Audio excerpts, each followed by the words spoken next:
Welcome to everyone to this latest podcast on tyroneshum.com. My name's Tyrone and I've got a really special guest on the call today, and I'd like to introduce you to Corbett Barr. So welcome to the call, Corbett. Hey Tyrone, thanks for having me. You're welcome. Well, I thought I'd get straight into it. What I like to do is just usually before I start any video interview or anything like that, I like to just find out a little bit more about the other person that I'm interviewing. So before I get straight into it, I probably want to introduce you firstly. How I came across you was I met you through Pat Flynn, and Pat had been talking and communicating with you, and we had communicated via Facebook as well a few times, and I also asked you to put a guest post on my blog as well, so you've been featured there as well. And I thought it'd be really cool to be able to get you on the call to find out a little bit more about you, because you're really up my alley in terms of lifestyle design and also generating traffic, and also you're a blogger as well. So tell the audience and share the audience a little bit more about yourself, and also a little background story as well too. Sure. Maybe I can just sort of explain how I got started blogging, because it tells a lot about what I'm up to. It's been coming up on 2 years ago, this coming January. My wife and I actually set out on a 6-month sabbatical to Mexico. Nice. We did a road trip. I live in California, so we just packed up our car and brought our dog along with us, and drove down to Mexico without any destinations in mind or plans or anything. And the purpose was really just to take a break from the careers that we had been in. I had actually worked in the corporate world for a while, and then actually started a company, sort of a traditional startup in Silicon Valley here, where we raised investment capital and so forth. And my wife and I were both sort of on a break. She's an artist. This is one of her paintings back here, actually. That's beautiful. Thank you. And so we were both able to take some time off. And when we went to Mexico, I initially thought that I would just really take some time to plan out what I wanted to do next and not jump into anything. But within a month or two, I started noticing a pattern. We had met a lot of people down there who were living sort of alternative lifestyles. And what I mean by that is these were things I wasn't really aware of in the past. These were people who weren't rich or retired, but they also weren't just down there for a week at a time or something either. These were people who were spending months every year living in a foreign country, and they had just worked out some way for their career to work around their lifestyle. They weren't a slave to a cubicle and didn't have to spend just 2 or 3 weeks on vacation every year. They were able to either put their work on hiatus for months at a time, or bring their work with them and do it while they were down there. So I started my first blog, Free Pursuits, about 21 months ago now, while on that trip, really to just share those stories about people that we were meeting, and to sort of chronicle the trip that I was on. And that's taken me really to where I am today. That's amazing. Before actually jumping into maybe talking about what you talked about Mexico and staying down there for a few months or so, you mentioned also you're involved with, you managed to get venture capital investment as well too, to start up a company or run a company. What was that beforehand? And you mentioned also you're on a corporate job too. Right. Yeah, I had probably put in, I guess, about 10 years or so working before I started my blog and started this sort of alternative lifestyle, career choice that I'm on now. I spent about 3 years building an email prioritization service that really tried to integrate with Yahoo and Gmail, and to make it easier for people to sort through the email that they were getting, especially if they were getting a lot of it. Yeah. And this was sort of at a time when spam filters weren't nearly as good as they are today.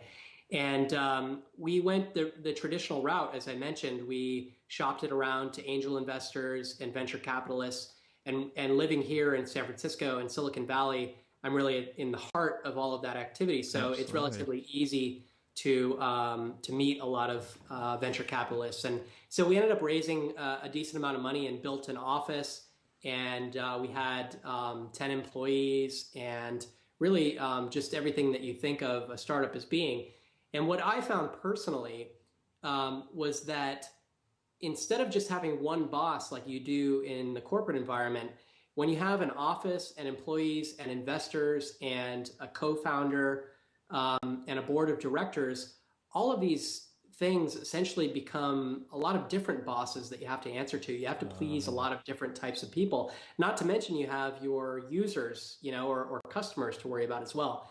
And so for me, it ended up not being the ultimate scenario. I thought, here I was starting a company and becoming an entrepreneur, which was in some ways a lifelong dream for me. But I ended up feeling a little bit more trapped than I did before in some ways. And so when I set out on that sabbatical, it was really the purpose was not only to think about what I wanted to do next from a topic perspective, or what sort of service I wanted to build, but also how I wanted to do it and how I wanted to live my life. And if I could figure out a way to do it without sort of aiming just for the get rich and retire mentality that so many people have, if there was some way to really enjoy what I did and to make it feel more like I was retired because I love what I do and I'm able to take time off and do that sort of thing, then that really was a better choice for me. And that's what I've been pursuing for the past 2 years. that is awesome.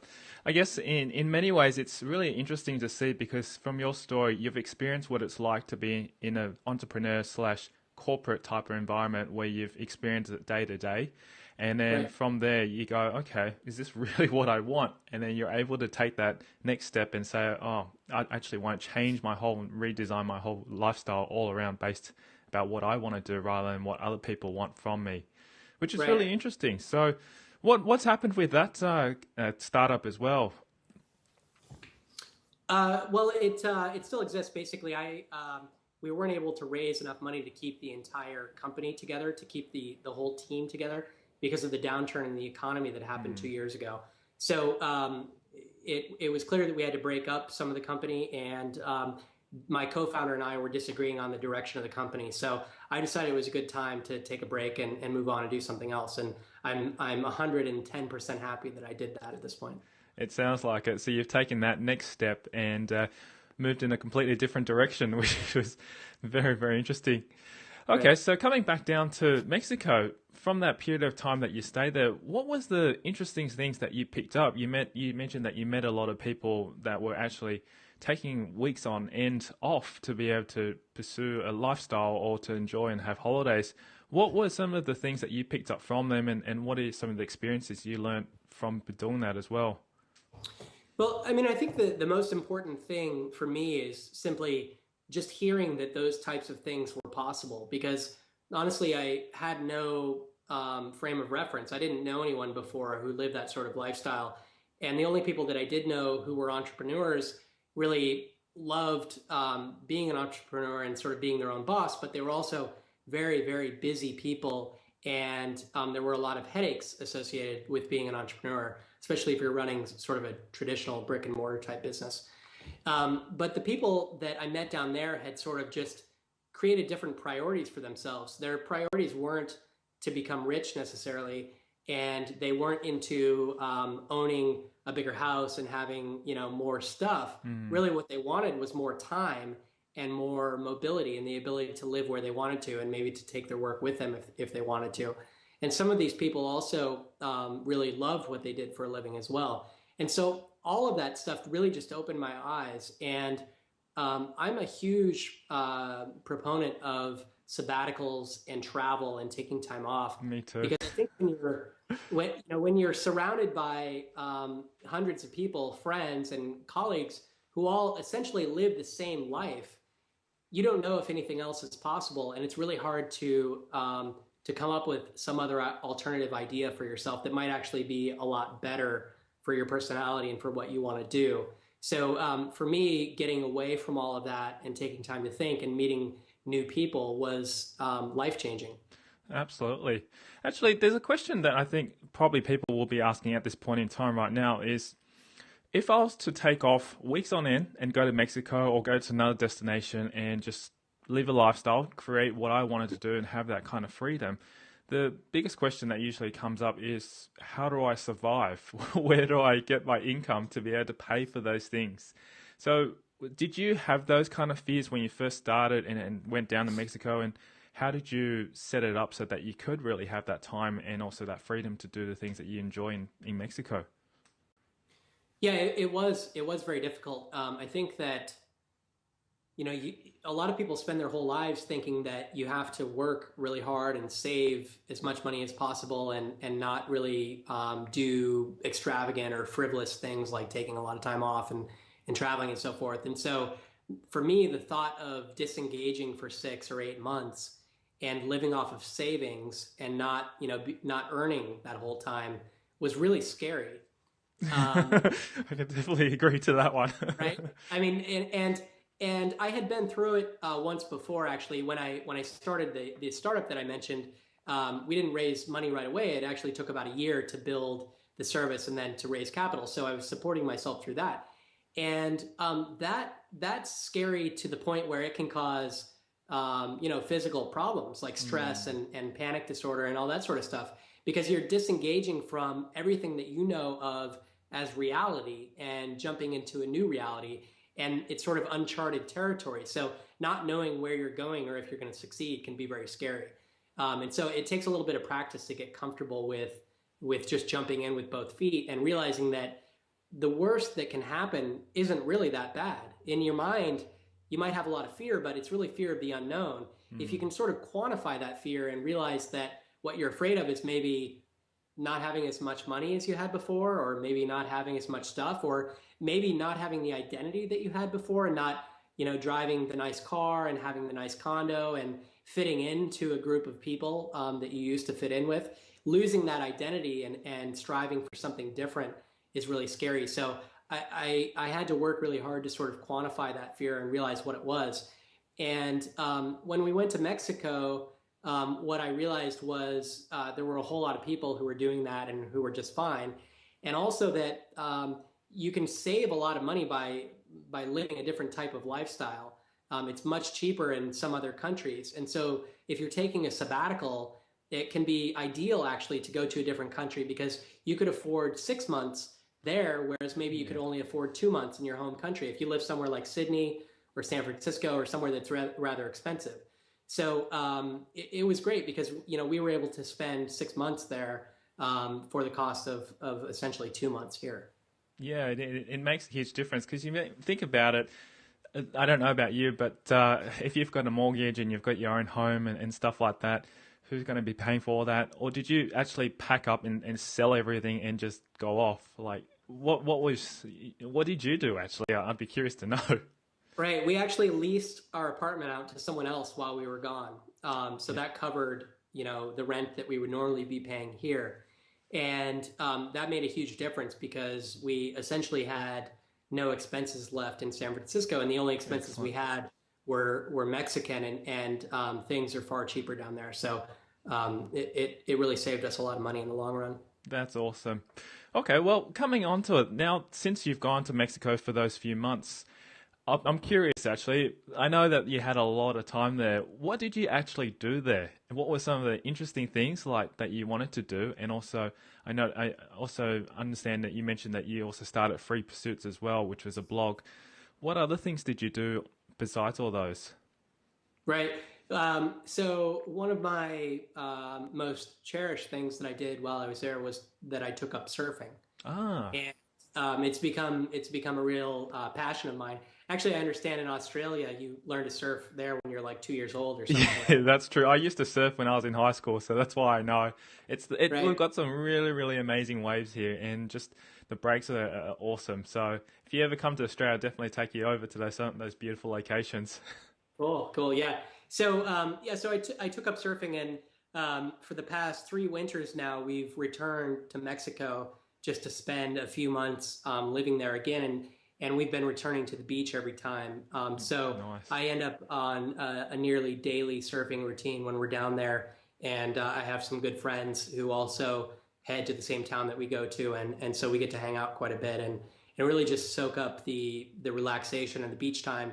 My wife does a lot of yoga while we're down there. There's actually a group that gets together every day, every morning, and does yoga, and so she really enjoys that.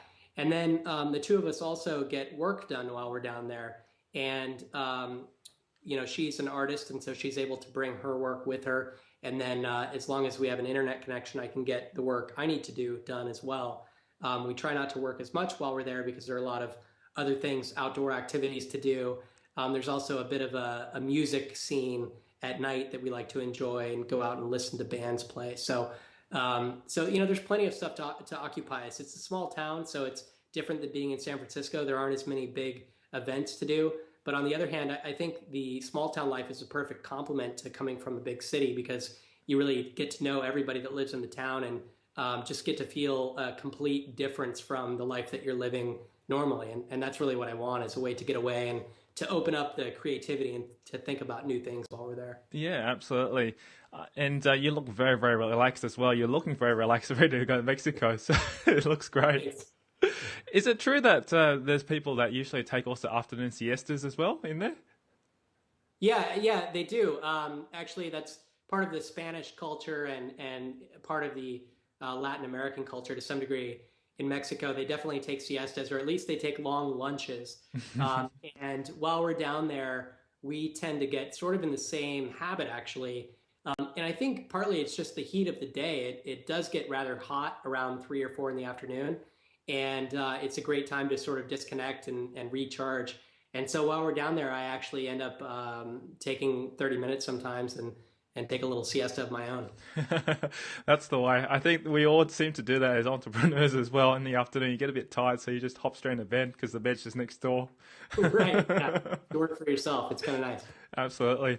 All right. Well, I'm actually interested in talking a little bit more about nuts and bolts kind of things with regards to Think Traffic, which is your other blog besides Free Pursuit. Yeah. For people who don't know, what your other venture is, this blog of Think Traffic is a really amazing blog. Talks all about how to generate traffic, how to build subscribe lists, and also how to be able to make income as well from your list as well. So what I'd just like to do is just probably ask you a little bit about why you started that blog, and also share with us the successes that you've been having as well too. Sure. So, as I mentioned, Free Pursuits was sort of a passion project, and it was kind of something that I started on a whim. And I didn't initially plan to become a professional blogger. I really wanted to sort of chronicle our trip and explore for myself what alternative lifestyles were possible and what I felt like I wanted to live. And From Free Pursuits, I learned a lot about building an audience to a blog because it grew very quickly. And at one point, just 6 or 8 months into it, I actually had about 100,000 people to the site in 1 month. Wow. And I learned a lot about sort of building relationships and writing content that people cared about and that people would be interested in sharing, and really just how to build an engaged audience. And so I felt like I had some knowledge to share on that topic. I also was really into it. I'm sort of a geek when it comes to thinking about traffic and building audiences. And that's really what I focused on for Free Pursuits. And I've built, as I said, a couple of other online services in the past. And so I took all of that knowledge and I thought, what do people struggle with as entrepreneurs and people who want to become, professional bloggers or who want to design a different life for themselves that involves running an online business. And time again, the thing that people asked me about was, how do I build an audience? How do I get people to actually pay attention to what I'm doing? And so it seemed like it was a good combination of something I was interested in, something that I had some skills in, and something that there was a need to be filled for. And so that really culminated in launching the blog Think Traffic, which is more than just a blog because, as you know, a blog isn't really a business in itself. There has to be an underlying business behind it. And so I really started that site from the ground up with the intention of building consulting services around it and then ultimately launching products from it as well. And so I launched that site about 8 months ago, and the response has been great. And I've been able to build a really thriving business around it as well. Yeah, absolutely. I mean, I noticed that I just checked your blog today, and I think you've got over 10,000 odd subscribers or readers on your blog that are coming there, and it's moved very, very fast within a short period of 8 months. And a lot of people go, "Wow, how is that possible?" Because it's very uncommon to see that happen unless you've got some kind of backup of subscribers from another database, or you have a lot of contacts who know who you can get be able to send traffic to your blog to, it's not something that anyone can do from scratch, basically from nothing to now. So Right. what are some of the strategies that you implemented to be able to set that up so that you could be able to get those kind of traffic numbers and also be able to generate a loyal following of subscribers? Right. Well, first of all, keep in mind that I didn't start from scratch because Oh, I have been working online for a number of years. I didn't I didn't start focusing on building my own presence online until Free Pursuits, essentially. But I also had, like I said, knowledge of how to build an audience prior to that. My first online project was actually in 2003. So keep in mind, I've been at this for 7 years or so. true. And I think there are a lot of people out there who start with the wrong expectations. They think that, oh, I can just start this thing and, maybe I'm more talented than everybody else. And so in 3 months, I'm going to have a hugely successful business and I'll be able to work 4 hours a week or whatever. And the fact is that that just doesn't work that way. So keep in mind, set the correct expectations to begin with. For Think Traffic, what I did was I spent a lot of time really planning the business out ahead of time. I took 3 or 4 months actually to hone the idea and to come up with what I felt was a compelling brand. First of all, Think Traffic as a name and a brand. I shopped it around with a lot of people that I know online, relationships that I'd formed with other people who have successful blogs. And I got a lot of advice from them early on to sort of make sure that everything was in place to give me a good head start to begin with. Then I also worked to create a lot of content before the site was even launched so that when people came to the site, there were things that they could read and decide for themselves whether or not it was an interesting topic and whether or not they wanted to subscribe. I also created something as a giveaway for subscribers that I put a lot of effort into, a video tutorial to give people a reason to subscribe. And then finally, I planned very strategically the posts that went up in the first few weeks of launch to be posts that I thought would have the greatest chance of going viral and being shared a lot.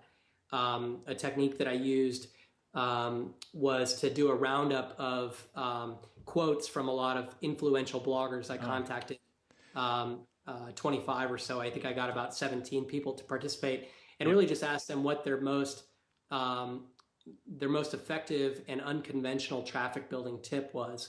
And that was my first post on the site. And it got, I don't know, maybe 200 or so retweets and 100 comments, and really just helped me start the blog out with a bang.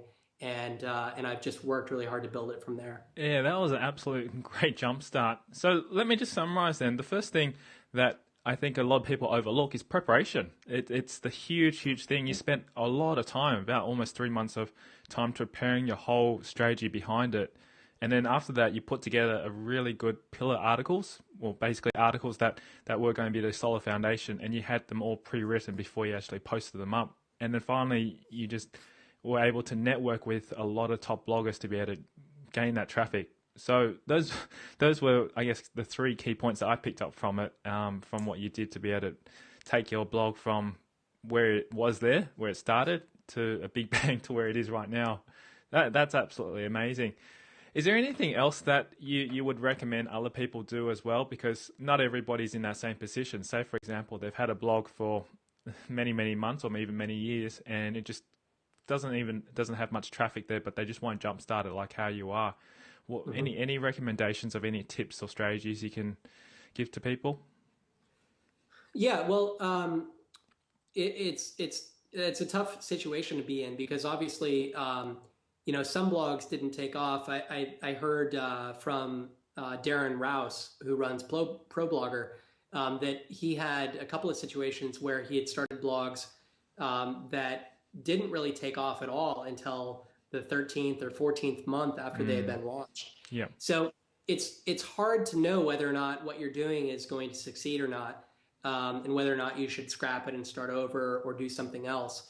Like I said, in my case, I knew that the road I was going down with Free Pursuits was really more of a philosophical and sort of an exploratory type blog, and that it wasn't the type of thing that I wanted necessarily to build my business around. And so I decided instead of changing that blog's direction to actually start something new. And so that's always an option for people. You can always start something new. Keep in mind that it is quite a challenge to run two blogs at once. If you're struggling to keep up content just on one blog, it can be a challenge to run two. But that's an option to start over. You could also really revamp what you have right now and redesign everything and come up with a new mission. The thing is, my site is about traffic, and when people hear traffic, I think they think of promotion. They think that building traffic is all about how you promote your articles and which social networks you participate in and what tricks you know about StumbleUpon or Dig or something. But really, there are a couple of more important layers before you get to promotion that you have to focus on. The first is what I call the foundation layer. And that's really about coming up with a unique selling proposition.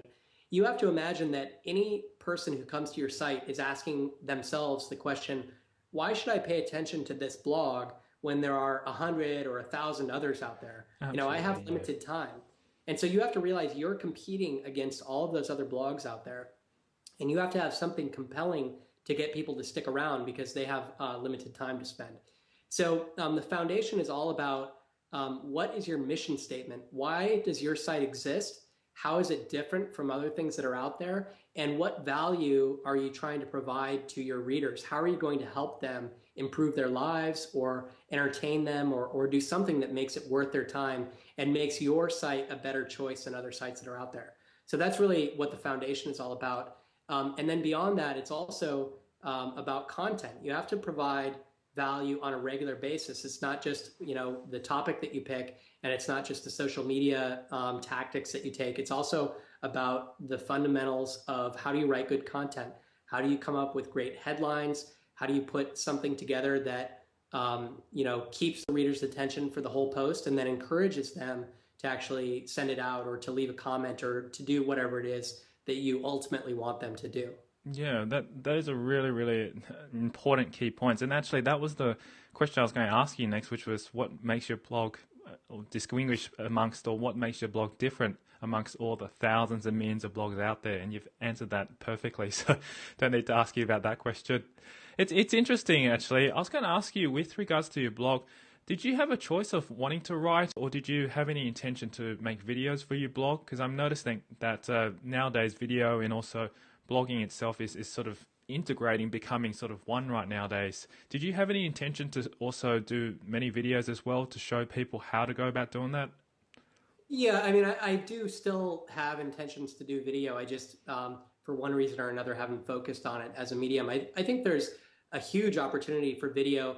The thing is, though, it really depends on who you are and your personality, because you have to be the type of person that's sort of naturally charismatic and can act naturally on the camera and talk to your audience in a way that's relatable.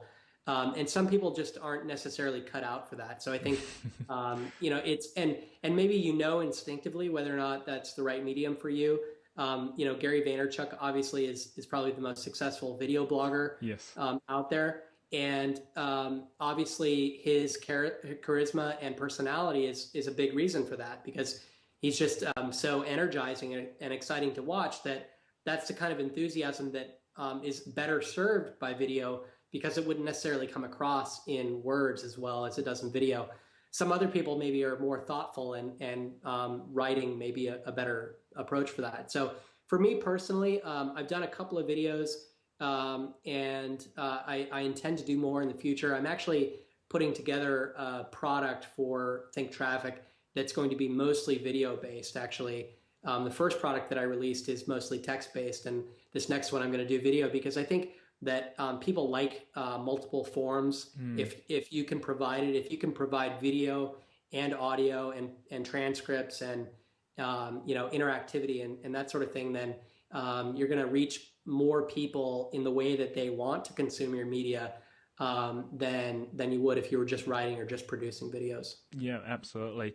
It's really interesting because you say that, because to capture a larger market, you really need to cater for everyone, because not everyone is a video person, or not everyone watches video, or they probably might like to hear things on podcasts, or they probably like to just read. I like all both, but I'm kind of a bit lazy as well. I think that's the reason why I chose video, because it's just easy for me to hop on camera and just say a few words and I'm done. I'm not really much of a typist or blogger there in that sense. It's really interesting actually, because what I was going to ask you about next was with regards to your products.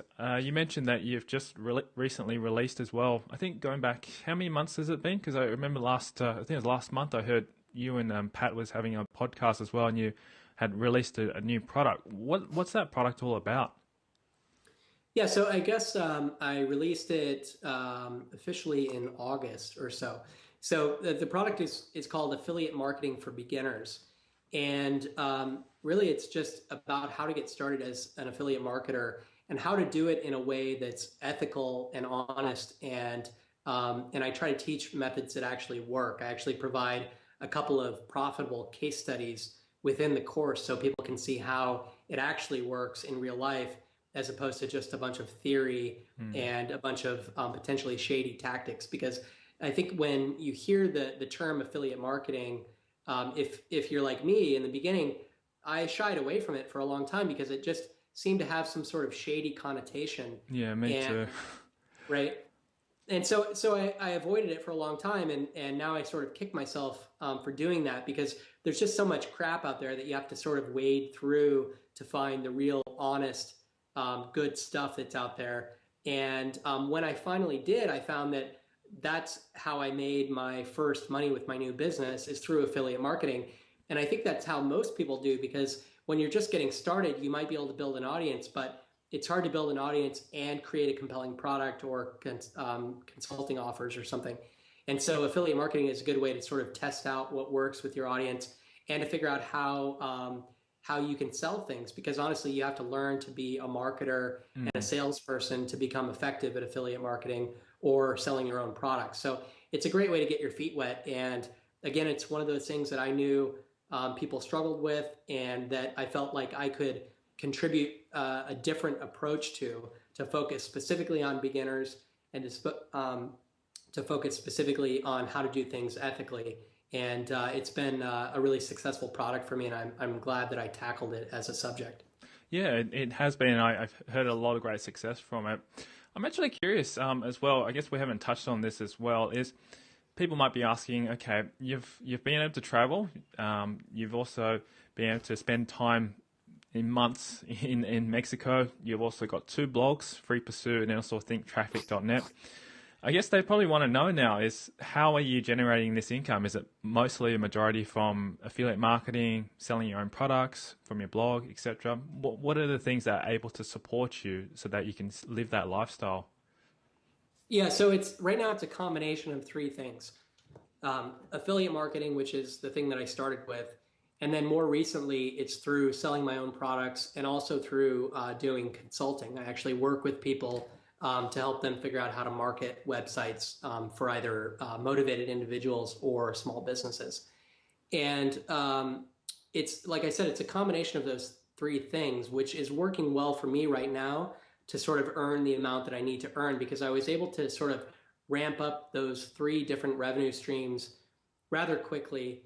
And also, it works for my personality at this point, because I tend to get sort of distracted or bored or want to try something new. And I just like the challenge of getting something new done. That is so normal for an entrepreneur. I'm exactly like that too. Right. So it's good to, if I get tired of something, to have something else to jump into and to work on. I think ultimately my business will be more product based, and probably affiliate marketing will be second, and then consulting I'll do on a more limited basis. Right now I'm spending up to 50% of my time or so doing consulting, which makes it difficult to work on your own products and to build more sort of passive income streams, because consulting is harder to leave behind and go travel or do whatever you want to do. So I encourage people to really ponder those choices as they're building a business for themselves, and to consider what the best revenue streams might be for them ultimately. Absolutely. Yeah, I think I'm the same. I'm in the same boat as well, and it's really interesting because I think my focus has been on affiliate marketing as well, promoting other people's. Because I guess in terms of less time management as well too for your own product, because you do have to put in effort to put that product together and also manage the whole process as well, Right. which is a great thing because you can build up a huge following very, very quickly in a short period of time. And also, too, you do make a lot more money from selling your own product than selling others as well, too. So, not saying that, setting up product is not good. It just takes a lot of time and effort as well. And you got to be prepared to do all that as well.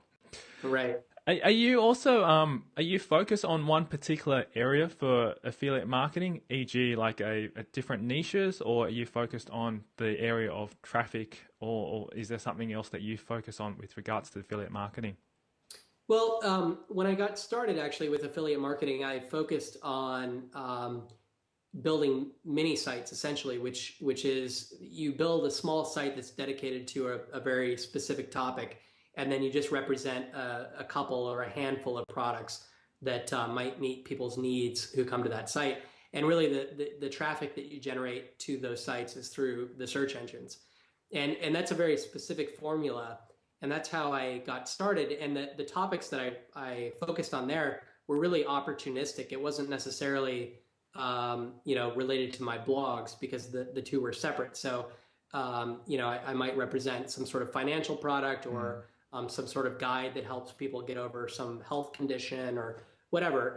And I tried to focus on things that I had experience with, at least so that I was able to build a compelling offer and actually help people as opposed to just putting noise out there. And that's sort of the approach that I teach within the course.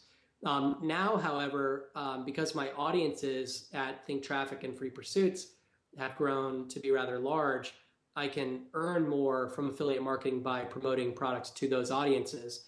And so the products that I promote to them obviously are related to the blog's topics, which are lifestyle entrepreneurship in the case of Free Pursuits, or building high traffic websites or building online businesses in the case of Think Traffic. Absolutely, yeah. It's interesting where we first start out. We probably start out with creating a few niche sites there and being able to generate some income. But once you start building up a larger audience, depending on where the traffic comes from, and also which sites get the most amount, we all seem to focus on and generate more income from those sites that are generating the most as well too. So that's Right. excellent. Well, I guess just one last question before we wrap up this interview Sure.